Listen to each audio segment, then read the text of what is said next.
اب عقل نے کام کیا دکھایا کہ انہوں نے کہا کہ بھائی بات یہ ہے کہ آپ سود کے لیے منع کر رہے ہیں، بہت ٹھیک، لیکن تجارت کیا ہے؟ تجارت بھی تو سود کی طرح ہے، یا اس کو یوں پڑھ لیں کہ سود تجارت کی طرح ہے۔ لیکن ان کی عقل نے جو کام دکھایا، جواز ڈھونڈنے والوں کے جو سود کا جواز ڈھونڈتے ہیں یا ڈھونڈیں گے، یا کوئی یہ کہے کہ بھئی یہ تو کفار، جو اس دور کے کفار تھے جو سود کے قائل تھے، یہ تو ان کا مقولہ تھا۔ نہیں، ہمارے زمانے میں بھی یہ رجحان کہیں نہ کہیں موجود ہے کہ بے کیا ہے، تجارت کیا ہے، مثل الربا، یہ سود کی طرح ہی تو ہے، اور کیا ہے اس میں؟ تو اب سود کی طرح کیوں ہے؟ انہوں نے مماثلت ڈھونڈ لی اس میں۔ مماثلت کیا ڈھونڈی انہوں نے کہا کہ بھائی دیکھیے، اضافہ یا نفع جو ہے تجارت میں بھی ہے اور اضافہ سود میں بھی ہے، تو اس وجہ سے دونوں میں حرج کیا ہے؟ اگر ہم ایک کو دوسرے کی طرح سمجھ لیں، یعنی انہوں نے اپنے دل کو یہ کہہ کے سمجھا لیا کہ تجارت جو ہے وہ بھی تو سود کی طرح ہے، یا یوں کر لیں کہ سود تجارت کی طرح ہے۔ مطلب یہ ہے تجارت نہ کی، سود لے لیا، سود نہ لیا تجارت کر لی، بات وہی ہے۔ تجارت اور سود میں ایک فرق ہے اصل میں۔ تجارت میں یہ ہوتا ہے کہ جو بیچنے والا ہے، یعنی جو سرمایہ کار ہے، جو سرمایہ لگا رہا ہے، جب نقصان ہوتا ہے تو اسے بھی ہوتا ہے، اس میں نقصان کا احتمال ہوتا ہے۔ سود میں نقصان نہیں ہوتا، دولت کو کھینچ تو رہی ہے، لیکن اس طرح کھینچ رہی ہے کہ اصل پر بہت زیادہ اضافہ ہے اس میں۔ اللہ نے فرمایا وَأَحَلَّ اللَّهُ الْبَيْعَ وَحَرَّمَ الرِّبَا، کہ اللہ نے بے کو، یعنی تجارت کو حلال کیا اور سود کو حرام کر دیا۔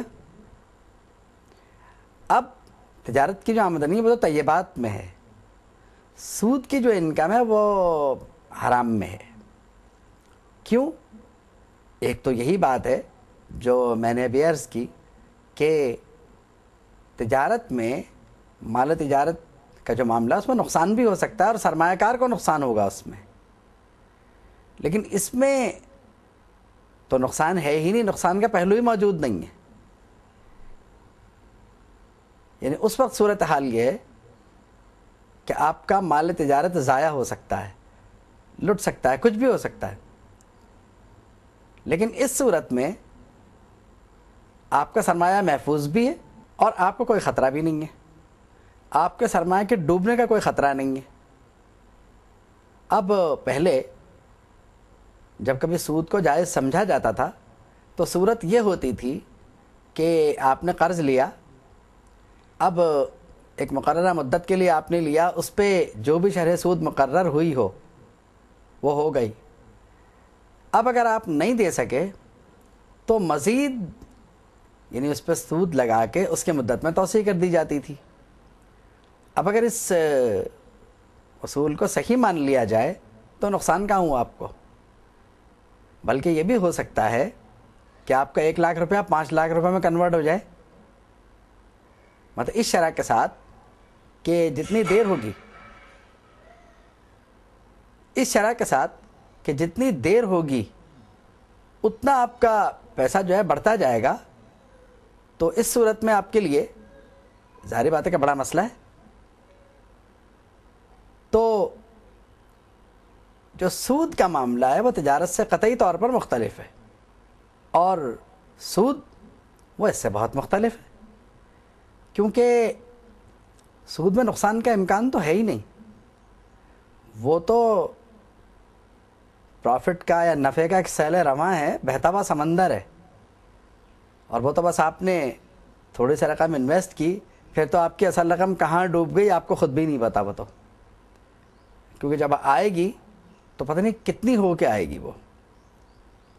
تو شرح سود کے کم کر دینے سے یا زیادہ کر دینے سے کوئی مسئلہ نہیں ہے۔ شرح سود اگر کم بھی کر دی جائے تو حرام ہے، اور بڑھ بھی جائے تو وہ تو اور زیادہ ظلم ہے۔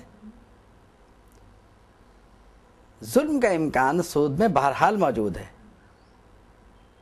تو کلیہ یہ مقرر ہوا کہ سود چونکہ اللہ کی طرف سے حرام ہے اس لیے وہ حرام ہے، تجارت اللہ کی طرف سے حلال ہے اس لیے حلال ہے. اصل میں تجارت جو ہے وہ ہاتھوں ہاتھ ہوتی ہے، اور سود جو ہے وہ ادھار پر ہوتا ہے. تو تجارت کا تو معاملہ یہ کہ جو رقم آپ نے لی، جو شے آپ نے خریدی، جو چیز آپ نے خریدی، وہ ہاتھوں ہاتھ آپ نے خرید لی. اور سود کا معاملہ ہے کہ آپ نے ادھار لیا، اس پہ اب آپ پیسے دیتے چلے جا رہے ہیں. سود کی اس وقت میں کئی صورتیں موجود ہیں. ہو سکتا ہے کچھ لوگ دل کی تسلی کے لیے کچھ چیزوں کو جائز قرار دے دیں، لیکن بڑی دردمندانہ ذہن کے ساتھ ایک گزارش یہ ہے کہ سود دینے والے کا مسئلہ نہیں ہے، وہ تو جو ہے وہ تو جو کر رہا ہے.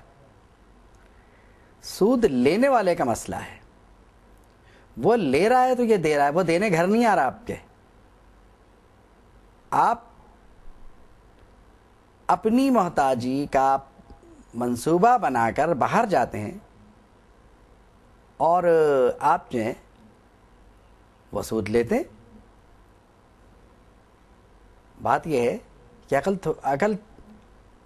ہے کہ اگر تھوڑی سی عقل استعمال کر لی جائے تو سود سے نجات بھی مل سکتی ہے، کوئی ایسا مسئلہ نہیں ہے. لیکن پہلے یہ بات مکمل ہو جائے کہ سود کا لین دین دونوں حرام ہے، مطلب ایک چیز نہیں. کیونکہ میرے یہ عرض کرنے سے کہ سود دینے والے کا تو مسئلہ نہیں، سود لینے والے کا مسئلہ ہے، شاید سود دینے والا یہ سمجھے گا کہ چلیے میں تو دے ہی سکتا ہوں نا، کم سے کم میرے لیے کوئی مسئلہ نہیں ہے. پھر وہ واقعی یہ بات کہہ سکتا ہے کہ آپ میرے پاس لینے آتے ہیں، میں آپ کے پاس دینے گھر تھوڑی جاتا ہوں، آپ مت لیں میں نہیں دوں گا. دیکھیے سود کا جو مسئلہ ہے وہ یہ ہے کہ عارضی طور پر آپ کی ضرورت اس سے پوری تو ہو جاتی ہے، لیکن آپ کتنے عرصے کے لیے باؤنڈ ہو جاتے ہیں اور آپ کو اپنی کتنی خواہشات ہیں جنہیں دبانا پڑتا ہے آگے چل کے. کیونکہ قرض اگر آپ نے وہ ادا نہیں کیا تو اس کی جو شرح ہے وہ بڑھ جائے گی اور آپ مزید کچھ عرصے کے لیے آگے چلے جائیں گے اور اس طرح جو ہے زندگی گزر جائے گی. مطلب سود پر ایک دفعہ آپ نے قرض لے لیا تو اب آپ یہ سوچیں گے کہ میں کبھی اس جال سے نکل بھی سکوں گا، تو آپ وہ نہیں نکل پائیں گے. پھنس گئے تو پھنس گئے. بات یہ ہے کہ ہمارے ملکوں میں اور ہمارے ممالک میں اچھی خاصی شرح سود ہے اگر قرض لے لیا جائے تو. اور کبھی کبھی ایسا ہوتا ہے کہ ہم قرض لے لیتے ہیں تو پتہ ہی چلتا ہے کہ جب وہ 5 سال بعد ادا ہوگا تو وہ جو ہے دگنے سے بھی اوپر جا چکا ہوگا. یعنی شرح سود ہی اتنی ہوتی ہے کہ ہم کافی پیچھے آ چکے ہوتے ہیں. تو سوال یہ پیدا ہوتا ہے کیا ہم اپنی ضروریات کو کم نہیں کر سکتے؟ کیا ہم اللہ اور اس کے رسول صلی اللہ تعالیٰ علیہ وسلم کے وہ قوانین جو ہماری ہی فلاح کے لیے اور جو ہمارے ہی فائدے کے لیے، کیا ان پہ ہم عمل نہیں کر سکتے؟ تو کیوں نہیں کر سکتے؟